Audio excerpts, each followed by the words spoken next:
তেওতা জমিদার বাড়ি 17শো শতকে নির্মিত বাংলাদেশের প্রাচীন একটি জমিদার বাড়ি ও প্রত্নতাত্ত্বিক স্থাপনা এটি। এই জমিদার বাড়িটি তেওতা গ্রামে নির্মিত হয়। আজকে আমি আপনাদেরকে এই বাড়ির ইতিহাস সম্পর্কে জানাবো। গাবতলী ঢাকার ভিতরে ব্যস্ততম একটি জায়গা। এখান থেকেই সেলফি বাস ছেড়ে যায় মানিকগঞ্জের উদ্দেশ্যে, আর তাই আমি সকাল 8টায় সেলফি বাসে করে রওনা করেছি মানিকগঞ্জে। প্রিয় দর্শক, আজকে যাচ্ছি মানিকগঞ্জের তেওতা জমিদার বাড়িতে, ইতিহাস আর ঐতিহ্যের এক সমৃদ্ধিশালী জমিদার বাড়ি। বাস চলতে চলতে আপনাদের চোখে পড়বে জাহাঙ্গীরনগর বিশ্ববিদ্যালয়ের মূল ফটক। আপনি বাসে বসেই তা দেখতে পারবেন। আবার কিছুক্ষণ বাস চলার পরে আপনাদের চোখের সামনে পড়বে বাংলাদেশ জাতীয় স্মৃতিসৌধের মূল ফটক। সেটাও আপনি বাসে বসেই এক নজর দেখে নিতে পারবেন। প্রিয় দর্শক, এই যে আমার পিছনে জমিদার বাড়ি দেখতেছেন, এটি হলো তেওতা জমিদার বাড়ি। এই জমিদার বাড়িটি অবস্থিত মানিকগঞ্জের শিবালয়। এই জমিদার বাড়ির পিছনে এক ইতিহাস আছে, সেই ইতিহাসকে আজকে আপনাদেরকে জানাবো। এই জমিদার বাড়িটি নির্মাণ করেন পঞ্চানন সেন নামক এক জমিদার। জনশ্রুতি অনুসারে শোনা যায় তিনি প্রথমে জমিদার ছিলেন না, তিনি একজন দরিদ্র ব্যক্তি ছিলেন। তখন তিনি দিনাজপুরের তামাক উৎপাদন করেন। তামাক উৎপাদন করার পরে তিনি প্রচুর ধন সম্পত্তির মালিক হন। সেই ধন সম্পত্তি দিয়ে এখানে সে জমিদার বাড়িটি প্রতিষ্ঠিত করেন। কিন্তু এখানে জমিদারি প্রতিষ্ঠা করেন দুইজন ব্যক্তি, একজন হলো হেমশঙ্কর, একজন হলো জয়শঙ্কর।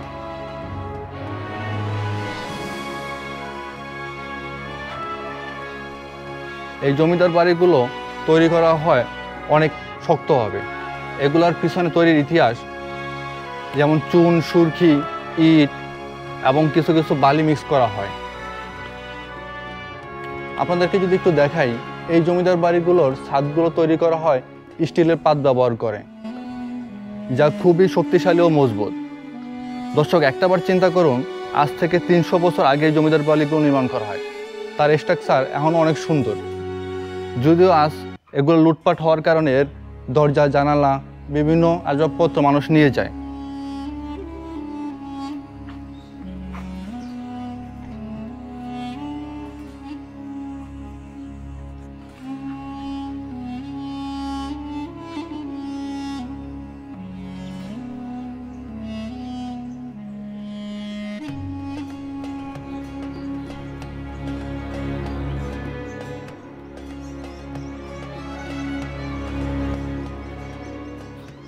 এই জমিদার বাড়িগুলো তৈরিতে মোগল আর ইউরোপীয় স্থাপত্যের মিশ্রণ আছে।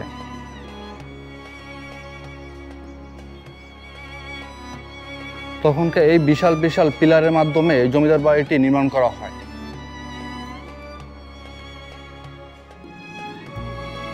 সম্ভবত এর উপর একটা ছাদ দেওয়া ছিল, যা আজকে আর ছাদের কিছু অবশিষ্ট নয়।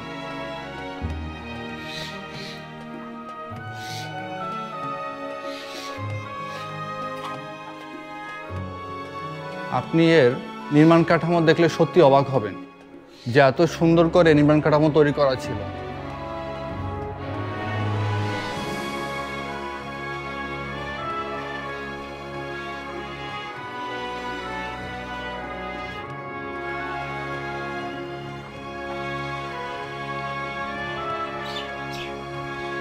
এই বাড়িটি মোট 7.5 একর জমি নিয়ে স্থাপিত।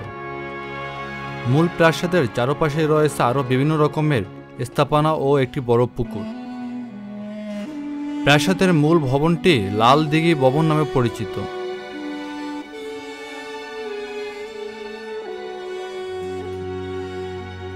এখানে ছোট বড় মিলিয়ে অনেকগুলো ভবন রয়েছে, কিন্তু এখানে সবগুলো ভবন মিলিয়ে মোট কক্ষ রয়েছে 55টি।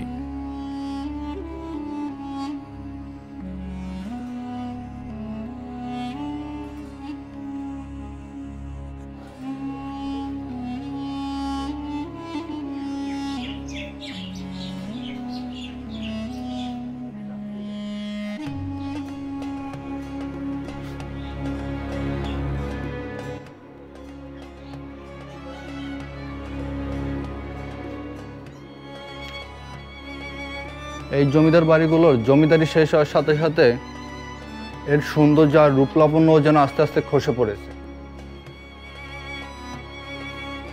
এক সময় এই জমিদার বাড়িগুলোতে কত না মধুর স্মৃতি ছিল সে জমিদারদের, কিন্তু সেই সব মধুর স্মৃতির মায়া ত্যাগ করে তারা এগুলো ফেলে চলে যান।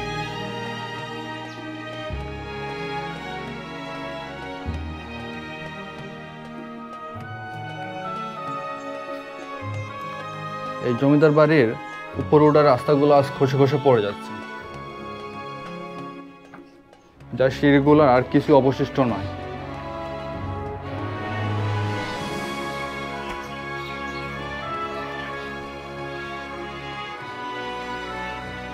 দর্শক, একটাবার দেখুন, এই ছাদগুলো নির্মাণ করার সময় তখন কাঠ ইউজ করা হতো, কত সুন্দর করে কাঠের উপরে সেই ছাদগুলো ঢালাই করা হতো।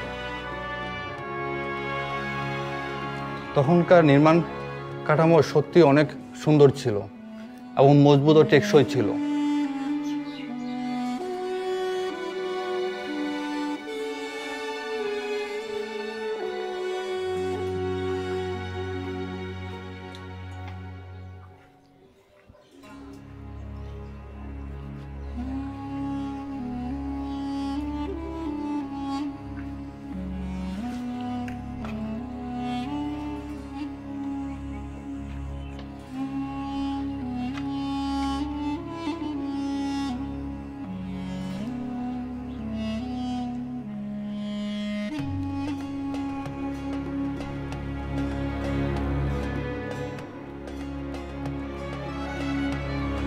দর্শক, আপনাদেরকে এর ইতিহাস এবং এর সৌন্দর্য দেখাতে গিয়ে তার ঠিক মাঝে চলে আসছে বৃষ্টি।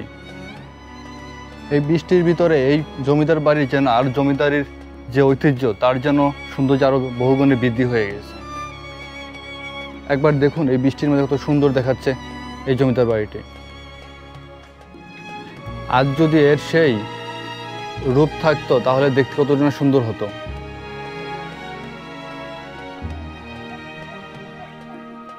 এই জমিদার বাড়ির ইতিহাস ভালো কি খারাপ ছিল তা আমার খুব একটা বোধগম্য নয়, কিন্তু এই প্রাচীন স্থাপত্যে যে একটা সৌন্দর্য আছে, এই সৌন্দর্য আমাকে বারবার টানে। তাই আমি চেষ্টা করি আমার ঘোরার সবচেয়ে বেশিরভাগ সময়গুলো এই সমস্ত প্রাচীন জমিদারি যে বাড়িগুলো আছে সেগুলোর সময় দেওয়ার জন্য। কারণ আপনি দেখুন এই যে জমিদার বাড়িগুলোর নির্মাণ শৈলী কতটা নিখুঁত এবং কতটা সৌন্দর্য ছিল। আমি বারবার একটা কথাই বলতেছি, এখন হয়তোবা এর সৌন্দর্য নষ্ট হয়ে গেছে, তাই হয়তোবা দেখতে অতটা ভালো লাগতেছে না, কিন্তু তারপরও এর স্থাপত্য দেখলে আপনার মনে হবে যে এটা আভিজাত্য ভাব ছিল।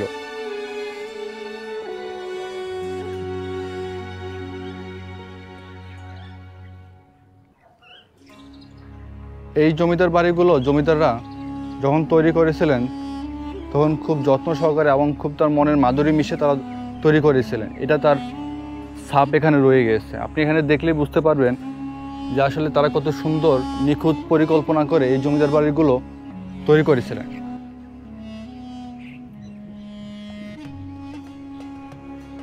অযত্ন আর অবহেলার কারণে আজ এগুলোর ছাদগুলো ধসে পড়ে যাওয়ার মতো অবস্থা।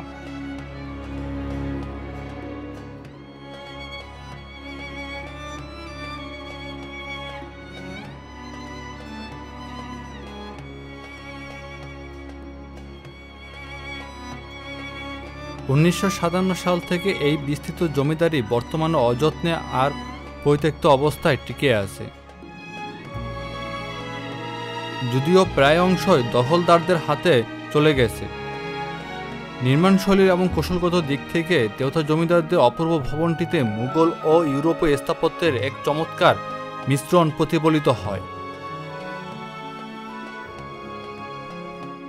এই জমিদার বাড়ি দেখে আমার একটাই জিনিস মনে হচ্ছে যে একসময় না কত জৌলুসপূর্ণ ছিল এই জমিদার বাড়ি, কিন্তু আজ এর সৌন্দর্য হারিয়ে দিন দিন যেন এর দুঃখ বাড়িয়ে চলছে।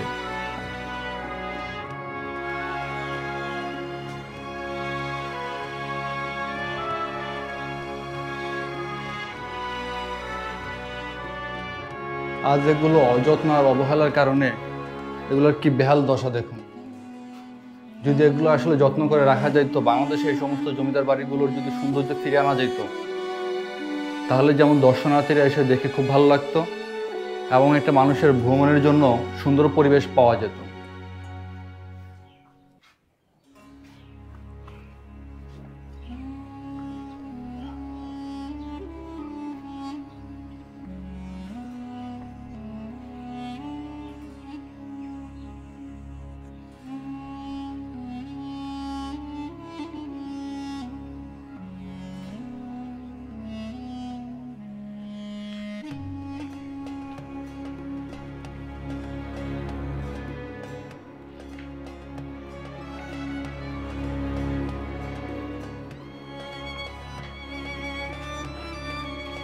আপনি এই রাজবাড়িগুলোর নির্মাণ কাঠামো দেখলে যত দেখবেন ততই মুগ্ধ হবেন, কারণ এই নির্মাণ কাঠামোগুলো এত সুন্দর করে তৈরি করা হয়েছে। আপনাদেরকে আমি একটা জিনিস দেখাই। এই যে নির্মাণ কাঠামো, এই দেয়ালটা তৈরি করা হয়েছিল, এর কিন্তু এখন উপরের যে পুলের ছিল সেটা কিন্তু উঠে গেছে।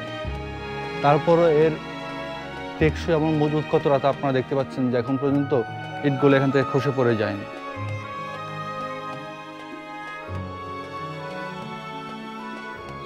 এটার একদম উপর থেকে দেখুন, উপরে পোলের সবটাই উঠে গেছে, তারপরে এর সৌন্দর্য এখনো কিন্তু কোনো দিক দিয়ে কম নয়।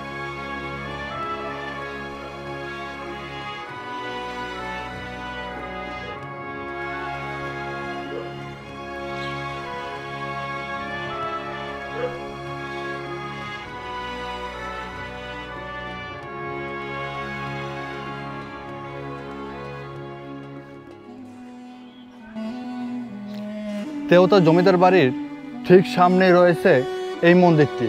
এটা হলো নবরত্ন মঠ। এটা এই পুকুরের পাশেই নির্মাণ করা হয়েছিল। যদিও এখন এই নবরত্ন মঠটি চারপাশে গ্রিল দিয়ে বেষ্টনী করা, যাতে মানুষ ভিতরে ঢুকে নষ্ট না করতে পারে। তাই আমিও ভিতরে ঢুকে প্রবেশ করে দেখতে পারলাম না আপনাদেরকে, কিন্তু এর স্থাপত্য এতটাই সুন্দর যে কারো চোখ আটকে যাবে এর সৌন্দর্যে।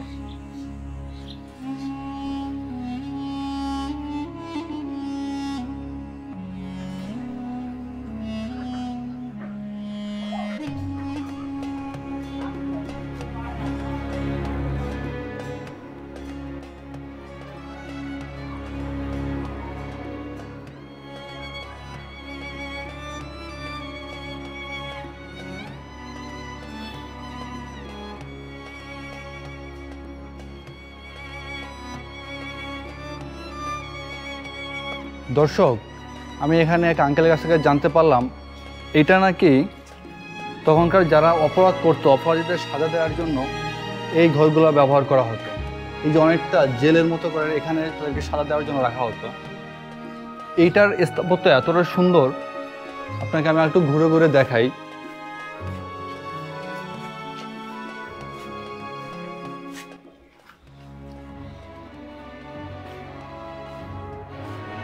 এর নির্মাণ শৈলী একটু তাকিয়ে দেখুন, কত সুন্দর করে এটার নির্মাণ করা হয়েছে। এই নির্মাণ শৈলীগুলো তখন ছিল মুঘল ও ইউরোপীয় স্টাইলে তৈরি করা হয়,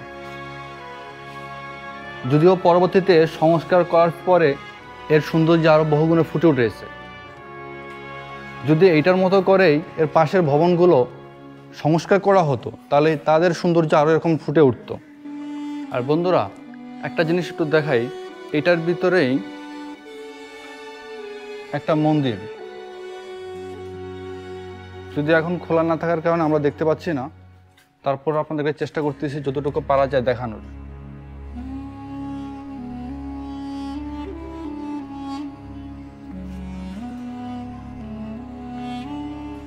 সম্ভবত এখানে মন্দির থাকার কারণেই এটারে সুন্দর করে সাজানো হয়েছে। একবার তাকিয়ে দেখুন, এর সংস্কার করার ফলে এর সৌন্দর্য কত গুণে বৃদ্ধি পেয়েছে।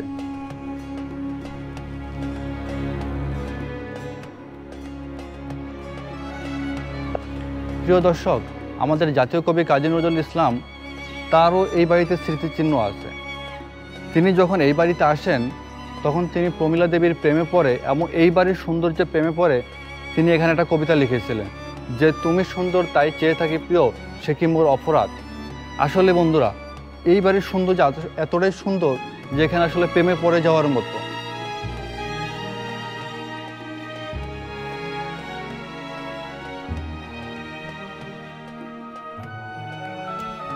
পাওয়া না পাওয়া এক প্রেমের স্মৃতিচিহ্ন হিসাবে জাতীয় কবি কাজী নজরুল ইসলাম ও প্রমীলা দেবীর স্মৃতিপলক হিসাবে একটি স্মৃতিপলক নির্মাণ করা হয় এখানে। দর্শনার্থীরা এখানে ঘুরতে আসলে তাদের প্রেমের কাহিনী সম্পর্কেও জানতে পারবেন।